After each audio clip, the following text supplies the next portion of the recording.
Morning all, I'd like to show you a fantastic game this morning of Mikhail Tal, played in 1991. I believe this is in a Russian Championship URS tournament against a player called Niebolt. Let's have a look. E4 from Mikhail, and Niebolt plays the Sicilian Defence, and we get a surprise. This is in fact the only game available at chessgames.com where Mikhail Tal plays into what is known as the Smith-Morra Gambit, or what I usually call it, the Morra-Smith Gambit in my Blitz videos. So C takes D4, and the idea here is not to play Queen takes D4, which would give black a tempo gain, but to gambit a pawn with C3. Now usually when playing this, a lot of players actually try and avoid the ferocity of the gambit by playing knight f6, and that often transposes into c3 Sicilian variations known as the Alapin's opening with the c3 move. But no, his opponent here bravely took the pawn. So Kasparov indicates the balance in chess between material, quality and time. So giving up material here does get a development advantage with knight takes c3. Also qualitatively, with the missing d pawn and c pawns, white can look forward to potentially good pressure on the c and d files for the rooks. We see now knight c6, knight f3, d6, and now bishop c4, eyeing that sensitive f7 pawn, and black decides here to play e6, blunting the bishop. Often, as many of you will know from this channel, bishop g4, it can be answered by queen b3, attacking b7 and f7. So this is a bit of a concern. So e6 does hem in that bishop, and now we see castles, knight f6, queen e2, and white's plan is often rook d1 to play e5 later, or bishop f4, rook moves here, and then e5 is a continual nuisance threat in the center. a6, rook d1, queen gets out of the way of this e5, getting out of that pin on the d file, by going into another pin here straight away, bishop f4, pinning that d6 pawn to the queen. Knight e5, trying to finally secure a nice home for the queen without this e5 being a menace. So has black solved the main problem of the position by overprotecting that e5 square against the e5 break? Well, after bishop b3, bishop e7, there's still problems for the queen after rook ac1. White's now threatening knight d5, discovering an attack on the queen. The queen humbly retreats back to b8. And here we see another great plan in the Morra-Smith Gambit, which is, I think, often underestimated. The idea that this bishop, the diagonal, can be blasted open potentially, and d5 control can also be a clear theme. This next move by Tal, knight d4, clears the way for this f pawn after this bishop retreats. That f4 and f5 potentially is dangerous, as well as of course e5. So this knight is waiting there for a tempo gain with f4. So white's gonna, if white can play f4, f5, it'll be liberating potentially this bishop, and also undermining d5 in some cases.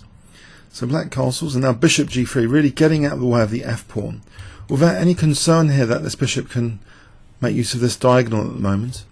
Just playing for f4. Knight ed7, f4.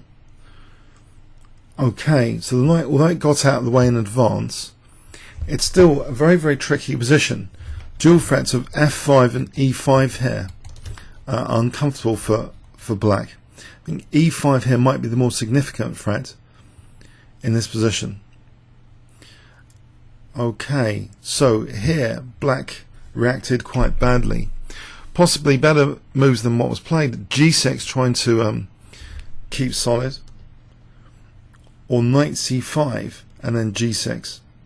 So let's say knight c5, bishop c2, g6. So if e5, this might not be too bad for black. Black can actually use the h5 square. That's one of the points of playing g6 here, that this might not be that bad. But black played a severely weakening move now, e5, and after this, technically it's a very, very difficult now to play this position, and it may actually be bordering on a lost position here, because black, has opened up this diagonal, has weakened the d5 square, has given this knight the f5 square. White's got everything he would dream of in this position now after knight f5. So rook e8, and this diagonal can already be accentuated by this next move, queen c4, asking about the f7 pawn. It's very difficult to defend f7 here. Black tries d5 rather desperately. If, say, rook f8, then knight takes e7, dropping a piece. So how can black defend? Only d5 is like the only reasonable move, it seems, but knight takes d5, and it's still quite diabolical here. Black tried in this position bishop c5 check. It's a very, very bad position anyway, but let's take, say, knight takes d5 as an example, queen takes d5, still on f7, and again, there's no defense of that. If the king tries to sidestep, then taking threatens mate immediately, so that's pretty disastrous, this position. So after bishop c5 check, temporary inconvenience for Tal, he just plays king h1. And now black tries rook e6, and here Tal played a brilliant move, completely justified by a kind of weakness of the last move here, this rook e6. I wonder if you can spot it if I give you 10 seconds starting from now.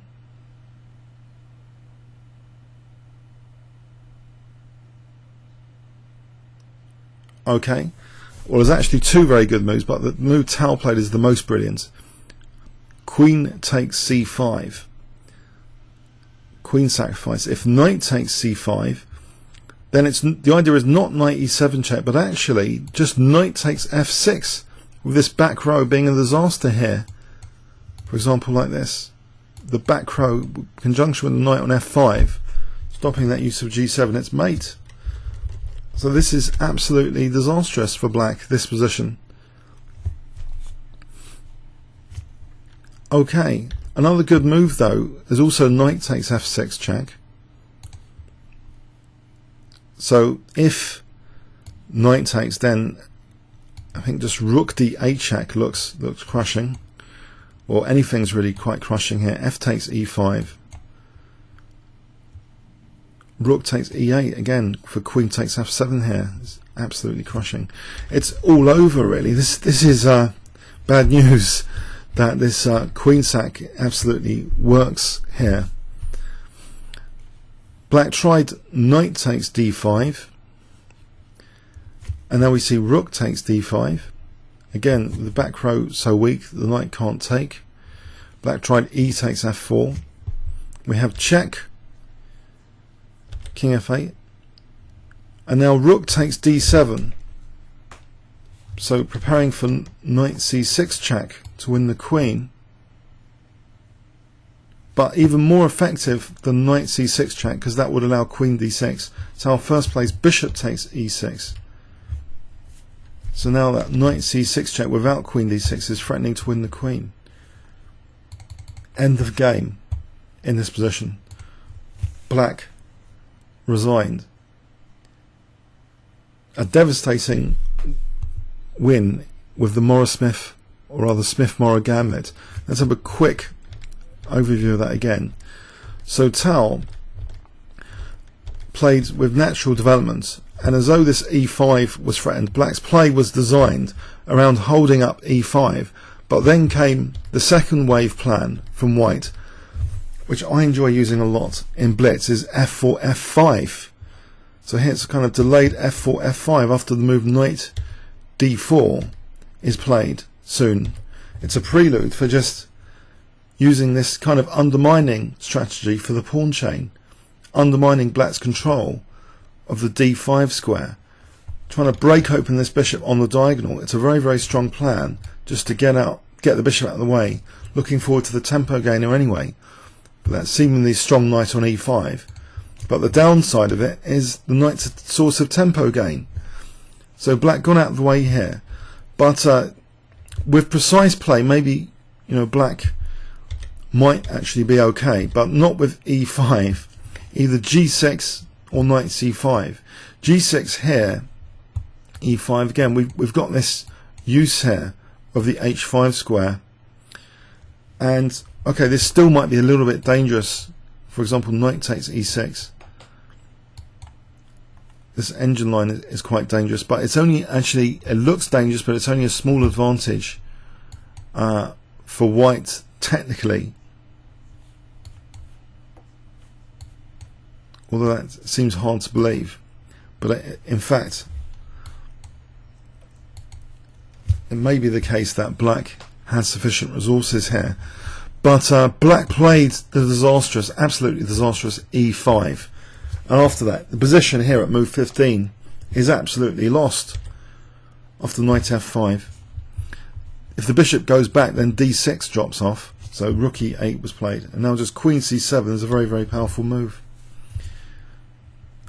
Okay, so that was black's downfall there. Game finishing elegantly soon with this queen sack, and then now taking on d7 to make way for knight c6 check after bishop takes e6, knight c6 to win the queen. Okay, hope you enjoyed that. Comments or questions on YouTube. Thanks very much.